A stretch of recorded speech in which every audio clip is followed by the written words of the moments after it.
Hello everybody, welcome to my custom minifigure star case of LEGO Star Wars minifigures. I'm really excited to show you these, so if any of you saw my 2020 May the 4th celebration video, I placed a lot of minifigures on that set. I'm not reviewing all of them though, just the few which I improved or custom made. So, we'll start off with Cal Kestis, based off of Jedi Fallen Order. I gave him a purple lightsaber because, quite frankly, that was the only color I had left. The body is from the Kanja Club minifigure 2015, and the Han Solo pants are also from the same set, so old Han Solo. And I also gave him spiky hair because it kind of gives him that little bit of curl, and a shoulder bag. No BD1 yet, but I'll get there eventually. Alright, next up we have Sabine Wren from Star Wars Rebels with the Darksaber as well as her Mandalorian gun. The Darksaber is just a regular black lightsaber piece, but it has Kylo Ren's hilt, giving that nice hint of variation from it. This headpiece is actually not Sabine Wren's official headpiece though. This is actually Padme Amidala from the 20th anniversary Anakin's Pod Racer set. I thought it just kind of fit her a little more, made her look a little younger. Then, going into the expanded universe, we have the Force Unleashed, Vader's secret apprentice, Galen Merrick, also known as Starkiller. This is based off of Starkiller from Force Unleashed 2. He has a Cole's minifigures body from the LEGO Ninjago series. His hands are positioned so his lightsabers can actually go up in their usual Ahsoka Tano position, I guess you could call it. The headpiece is legless and is reversible so that you can have a nice, fierce fighter. Anyway, continuing on, going into the downloadable content pack of the Force Unleashed 2 game, we have the Dark Apprentice. He is commissioned by Vader to hunt down the rebels on Endor during the time of Return of the Jedi, and he's a clone, so that's why I gave him the generic clone head.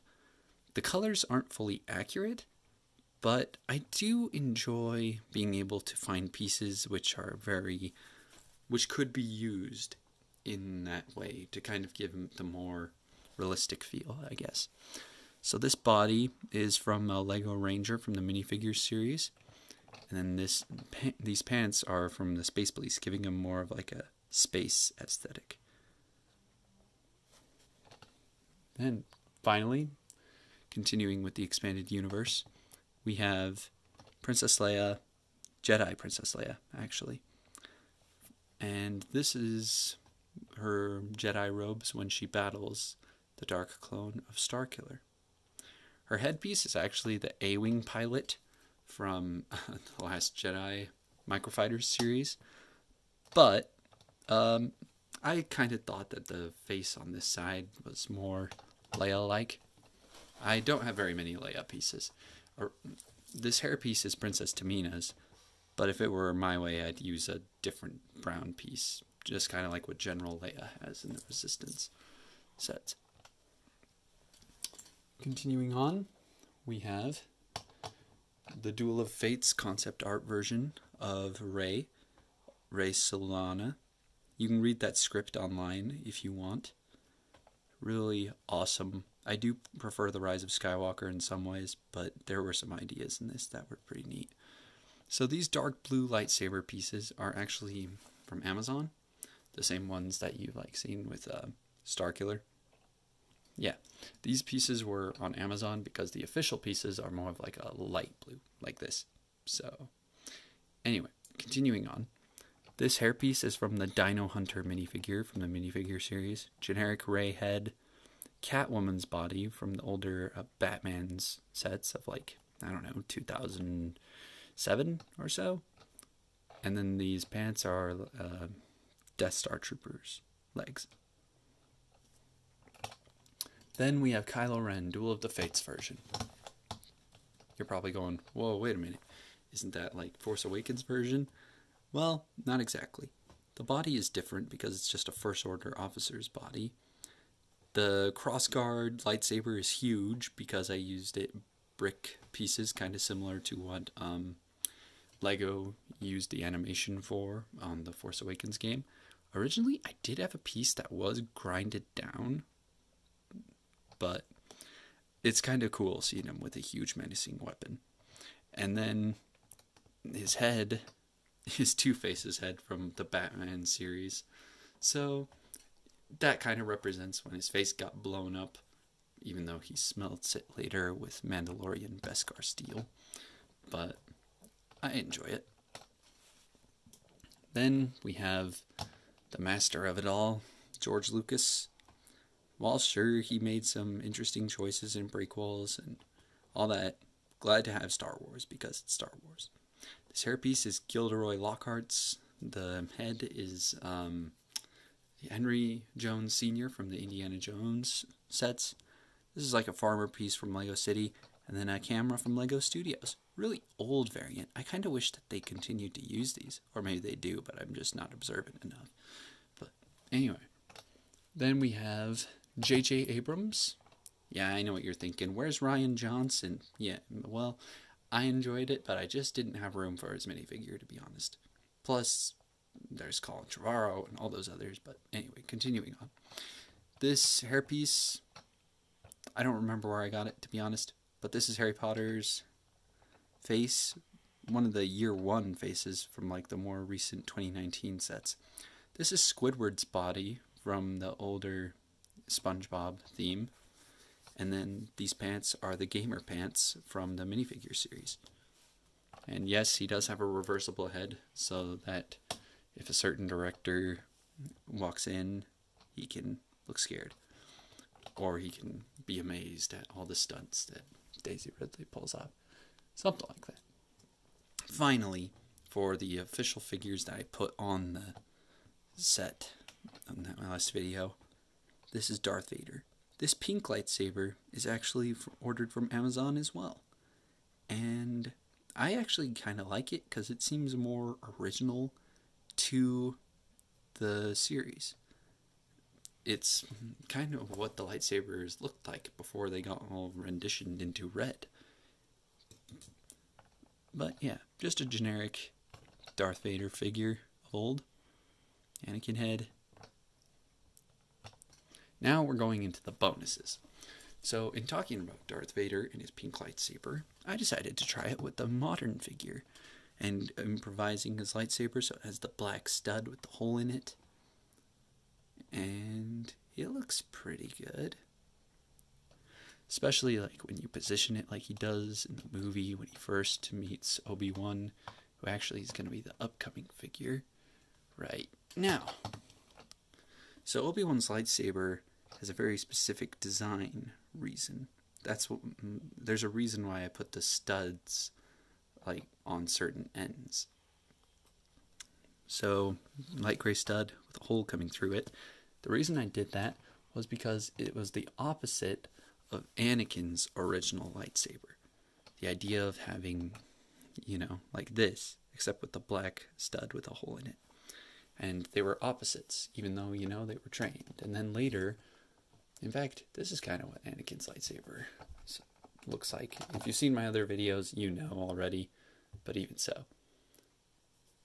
Okay, so Anakin's lightsaber, I built like this.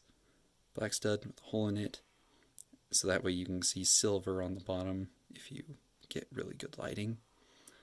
But anyway, so when Anakin becomes Darth Vader, all you have to do is flip it around, because he's completely turned around.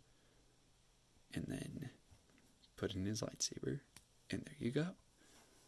And just for the heck of it, we can always make that iconic X, because who doesn't like the Jedi and their lightsabers? And the Sith and their lightsabers. Ooh, yeah, that's pretty intense. Looks good. I also need to add that expanded universe Leia's lightsaber is similar to Obi-Wan's in build, because her lightsaber does look like Obi-Wan's in the video game. Yeah.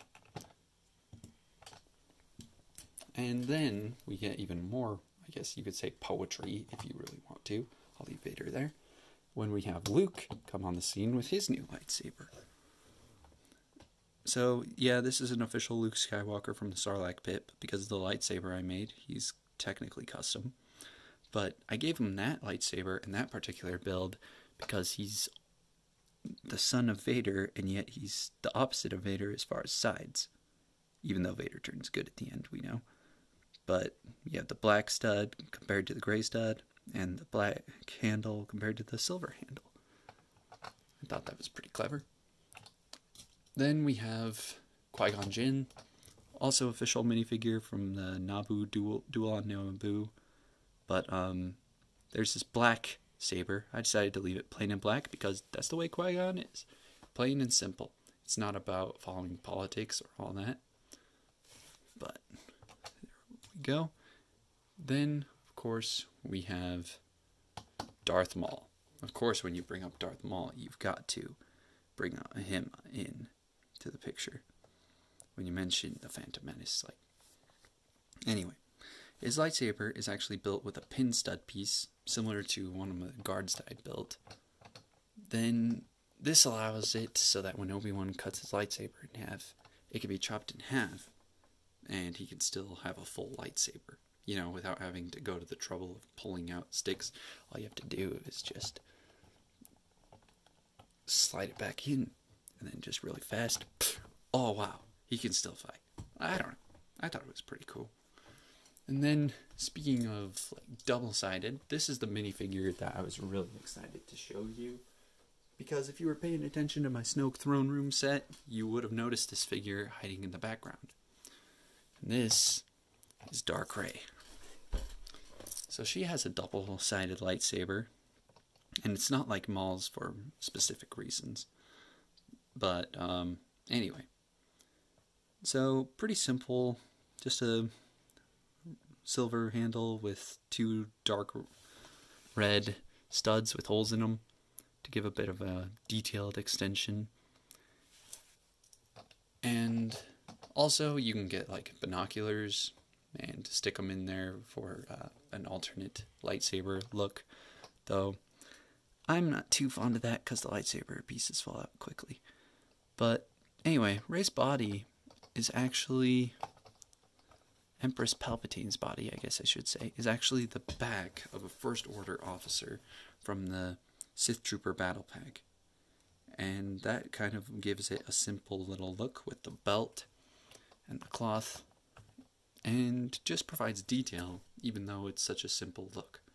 There is, however, an alternate face I would use for Rey. Well, I guess I should say two variants, depending on two certain sets you'd buy.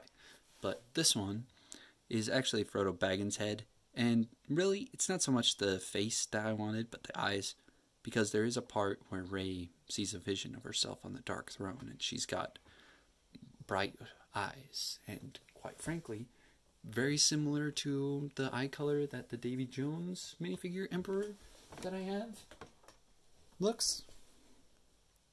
So, given the idea of possession or control or whatever you want to call it.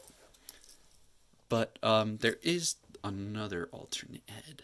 Oh, but before I show it, I should probably mention that the head that I would have used for the White Eyes Rey would have been like Galadriel's head from the Lego Hobbit series. But anyway, this is sort of the alternate face I would go if you were to buy a set which involved Rey, Kylo Ren fighting over the Wayfinder on Kef Bir, on the moon, on the Death Star ruins.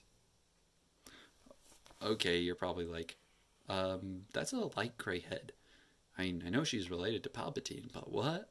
I mean, you know, because his minifigure was originally light gray. But that's not the reason I picked this head. This head is a weeping angel head, which means creepy, creepy fangs concept.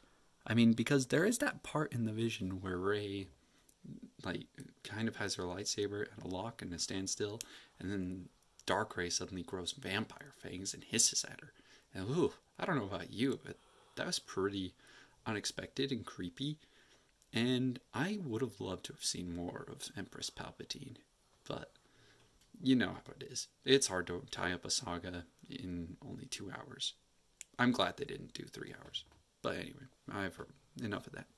I think that would be so cool if there was just an exclusive minifigure of Dark Rey and she could have a reversible head with fangs. I mean, they did it with a Weeping Angel, so why not Rey? And speaking of Rey, I thought it was a good idea to bring in Rey Skywalker. Because, well, we have seen the new LEGO The Skywalker Saga video game poster, which I'm so excited. And Rey has a black handle because of, you know, her staff. I do have to say I like the Kylo Ren hilt color better. I mean, it's really not a bad look either way. It's a serious contrast either way. I mean, oh wait a minute, that's better. So there we go. Oh, the reason I would build a lightsaber for Rey like this is because you can see these little indents, and I kind of think of that part when she slides her thumb across and it just activates the lightsaber. And I thought that was a good way, even though Legos don't really have opposable thumbs. But I am pretty excited for that video game, and I'm still a fan of Star Wars. Now, I do apologize for taking too long on some of my videos, but I'm working on it. And I am also pleased to announce that I'm still coming out with some more projects. In fact, there's even a few upgraded projects coming up. And I hope that you guys have a good day, and may the Force be with you.